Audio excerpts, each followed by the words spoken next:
Ayan, magandang tanghali po sa ating lahat. Ipapakita ko po sa inyo kung paano namin ginagawa ang pins concrete post na mating art sa 4x4 by 6 feet. So, ito po. Ayan, kung makikita ninyo. Ayan. So, isa, dalawa, tatlo, apat. Ayan, yung stirrup niya. Kung makikita ninyo yung stirrup niya ay 6 na piraso po yung stirrup niya. Ayan. Isa, dalawa, tatlo, apat, lima, 6 hanggang doon sa dulo.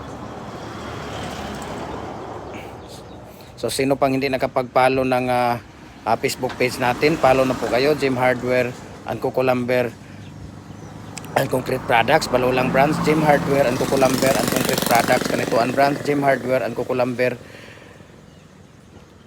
Tambo Magasandig Brands. At saka ang ating YouTube channel, Felix Tan Pagikan Jr. or Jim Hardware and Cucumber Concrete Products, or ang ating Facebook account, Felix Tan Pagikan Jr. at saka ating Instagram account, Felix_Pagikan 2000. So ayan, tapos na yung nasa baba. Dito naman tayo sa ibabaw, yung pangatlong vertical po niya.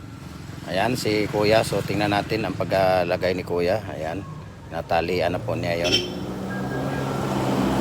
So ayan na po, tapos na po ang ating mating art ng pins concrete post 4x4 by 6 feet.